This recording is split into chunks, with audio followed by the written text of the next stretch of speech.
Добрый день, друзья! Самый часто задаваемый вопрос – как заставить орхидею зацвести? И как действуют на наши орхидеи алоэ и толстянка. Давайте начну с одной истории, которая произошла со мной 10 лет назад. Я попала в один частный дом совершенно случайно, провела там час, была немного удивлена отношению хозяйки к орхидеям. Частный дом, большие комнаты. Захожу в гостевую комнату и вижу невероятное количество орхидей. Для меня тогда было это невероятное количество орхидей. Но, наверное, орхидей 100, которые все находятся в покупных горшках, не пересажены, и все цветут. Когда я присмотрелась, то увидела еще и срезанные цветоносы, которые стоят в хрустальных вазах. То есть это был интерьер. Хозяйке хотелось создать, наверное, цветущую, может быть, комнату. Спросив, а что находится в этих хрустальных вазах, это вода с раствором, специальным стабилизирующим раствором, в котором очень долго цветут срезанные цветоносы орхидей. На вопрос, а что потом происходит с теми орхидеями, которые отцвели? И она меня привела на задний двор, и о, ужас и кошмар! Знаете, такие пластиковые ящики, в которых часто продают грибы, фрукты, овощи. Вот стоит еще, наверное, 100 орхидей в этих ящиках на заднем дворе. Есть, конечно, какой-то свет. Это было летом. Есть, конечно, свет. Ей было абсолютно неважно. Солнце попадает, дождь попадает. Что вообще попадает на эти орхидеи? Я так открыла рот и говорю, а поливать-то как? Она берет шланг, обыкновенный шланг, и начинает поливать эти орхидеи. Я говорю, а что с ними происходит? Если они до осени не зацветут, я говорю, зацветают очень редко. Что дальше? Они замерзают, я их выбрасываю. Вот представляете, это было 10 лет назад. Если я об этом помню, какой у меня оставила вот это неизгладимый след в моей памяти. И примерно с того же времени я начала смотреть, появился YouTube в 2011 году, и примерно в то же время я начала смотреть ролики на YouTube. До этого я всегда читала всю информацию, которую можно было найти об орхидеях. И, боже, за эти 10 лет, что я только не увидела, вы себе представить не можете. Перебрали все, что можно купить в аптеке. Все. Янтарная кислота, скаротин, антибиотики. Антибиотики можно еще как-то оправдать, когда ничего нет. Вообще никаких препаратов для растений нет, тогда антибиотики можно использовать. Они менее эффективные, чем препараты для орхидей, фунгициды. Они не приспособлены для растений, но если ничего нет, вообще ничего нет, то, конечно, антибиотики оправданы.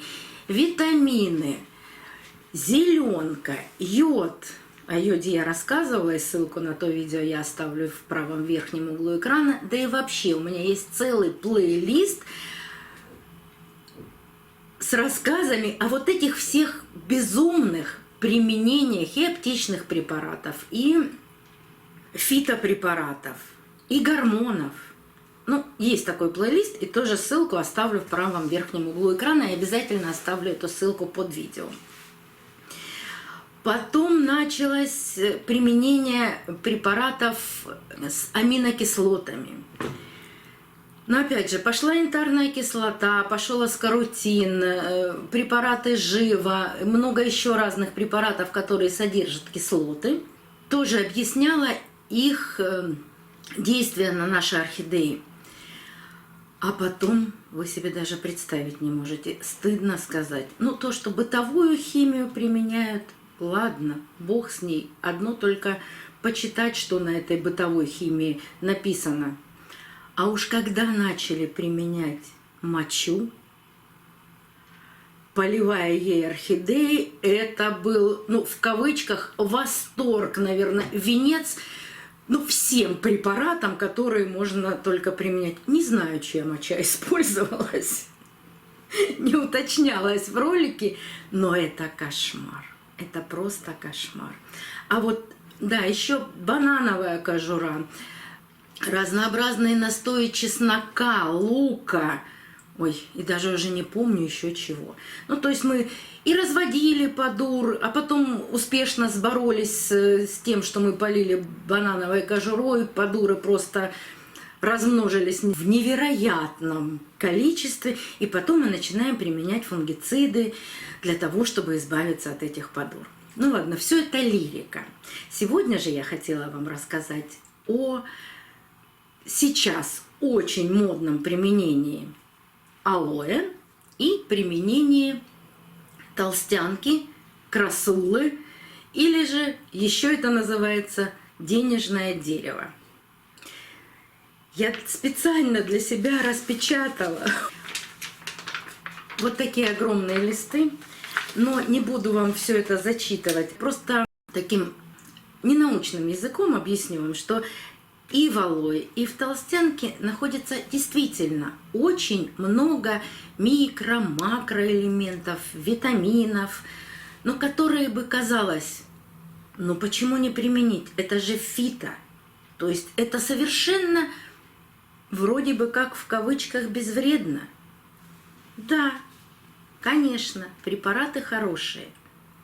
То есть растения хорошие. Но не забывайте, что и в том, и в другом есть свои плюсы и минусы.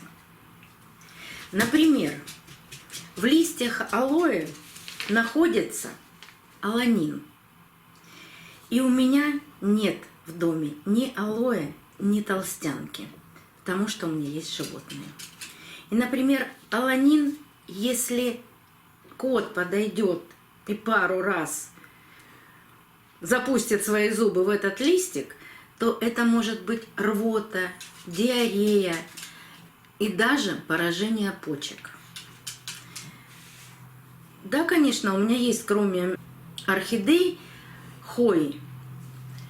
И коты очень любят грызть растения. Любые. Ну вот единственное, что они не трогают фаленопсисы. Вообще. Но у меня все хвои находятся... Висят на потолке. У меня все хвои поставлены так, чтобы коты... Собака не дотягивается, а коты не могли дотянуться. Или висят под потолком, или сделаны ограничители, чтобы они не могли достать до этих листиков. Там тоже есть такой сок, как у одуванчика примерно. Он тоже ядовитый. Много очень ядовитых растений, которые... Ну, не то, что по незнанию люди выращивают дома. Ну, если у вас нет животных, если у вас нет маленьких детей, вы можете выращивать любые растения, которые вам хочется. Ну, например, диффенбахия, она точно так же вызывает и остановку сердца, ну, если ее, конечно, погрызть.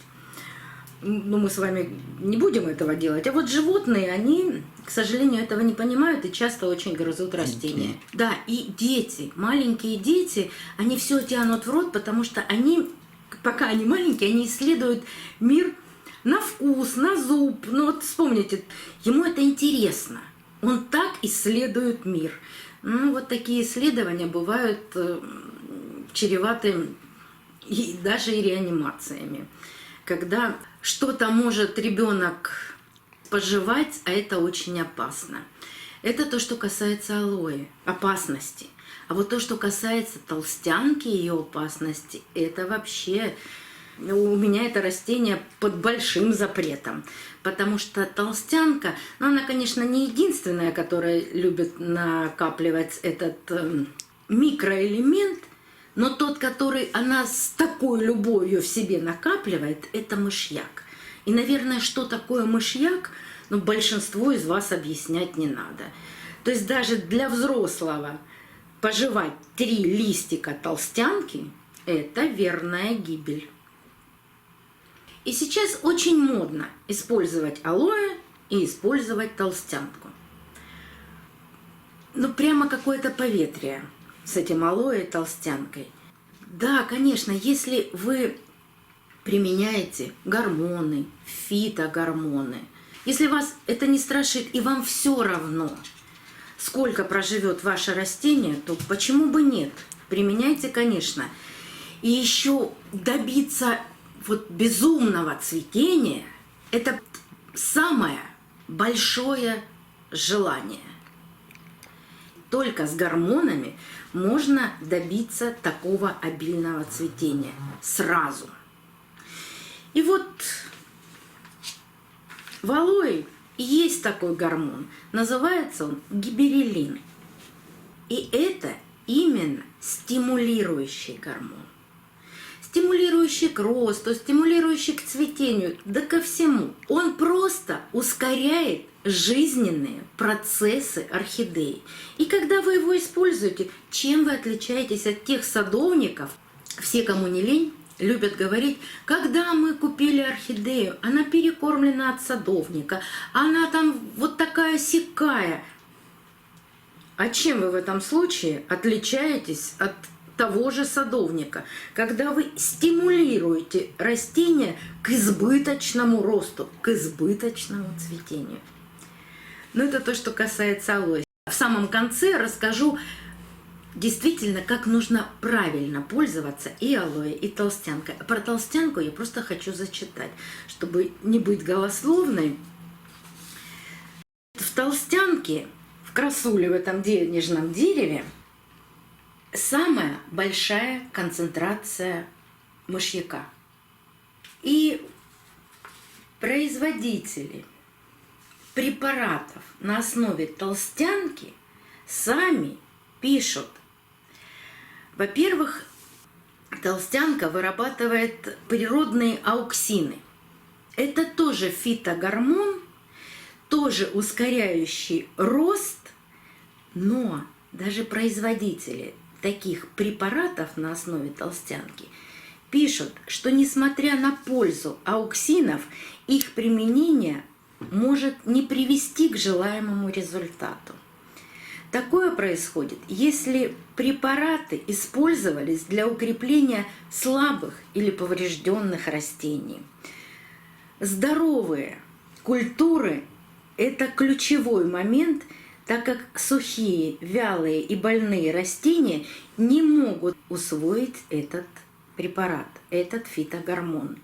И желаемый эффект не будет достигнут. А еще самое замечательное, о чем я очень часто говорю, что орхидеи, да и все растения в той или иной мере умеют синтезировать аминокислоты и те же самые фитогормоны. Так вот, в естественных условиях ауксин, как фитогормон, вырабатывается в растениях в процессе фотосинтеза.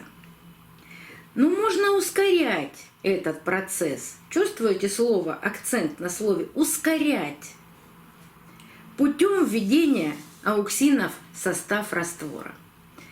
Но если вы внимательно меня слушали, то в естественных условиях вырабатывается в процессе фотосинтеза.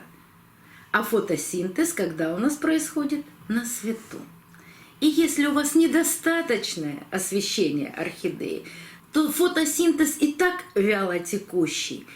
Ну и, соответственно, именно этих гормонов, фитогормонов, орхидеи вырабатывают в меньшем количестве, потому и медленно растут.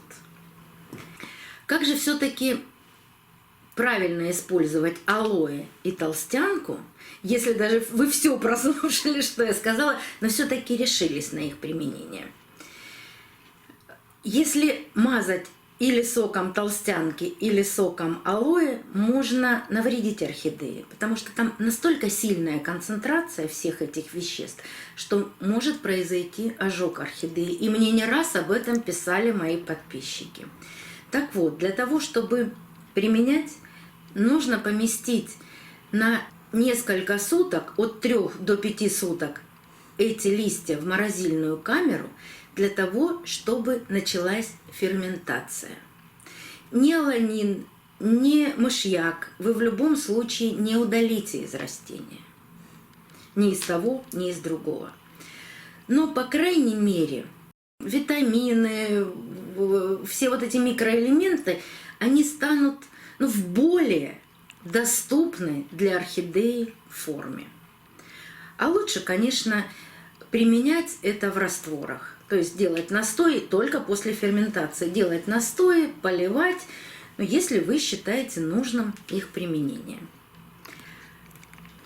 Но с применением таких гормонов, с ускорением жизни орхидеи, это многолетнее растение может не выдержать вашей любви и не прожить такую долгую жизнь, как живет у меня, например, орхидея Шанхай. Она сейчас готовится к цветению, выпустила очередной цветонос. Ей более 20 лет. Она всегда радует меня цветением, каждый год, и даже по 2 раза в год. Но не на 40 цветов, а на 10-12 цветочков. Еще очень влияет на цветение орхидеи разница температур. И вот на своем примере я вам постараюсь на следующей неделе рассказать, как же это происходит. Это тоже один из главных природных процессов у орхидеи. Делаем вывод. Не используем никаких ни фито, ни синтезированных гормонов. Цветут мои орхидеи и радуют меня все время. Есть орхидеи, в которых заложены генетически выведенные сорта, которые цветут очень долго и очень обильно. Мне нравится моя орхидея Интрига. Она молодая, ей всего 2,5 года. Цветоносы выпускает, обязательно доращивает. Но чем старше становится орхидея, тем она обильнее цветет. И применяю я ко всем своим орхидеям только удобрения. То есть я их кормлю для того, чтобы они могли из макро- и микроэлементов строить свои клеточки, формировать цветоносы, растить бутончики и распускать эти прекрасные цветы. Перед вами стоит орхидея мини-мультифлора Pink Dream. Это мини-орхидея такого нежно-сиреневого цвета. Название я не знаю, но я ее называю «Моя нежная сирень».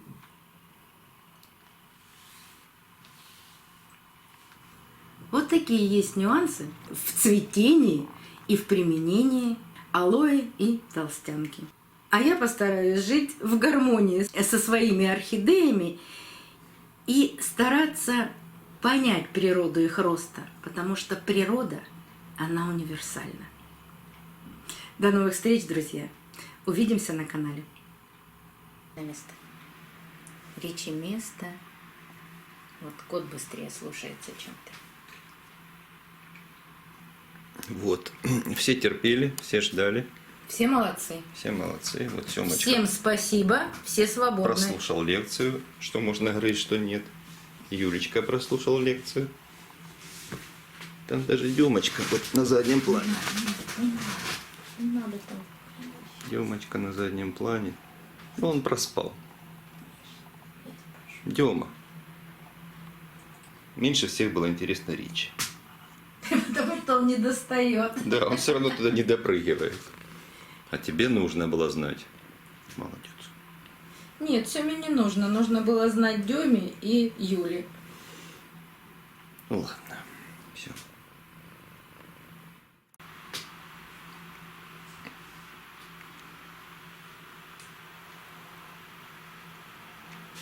Юлечка. Юлечка на солнышке греется.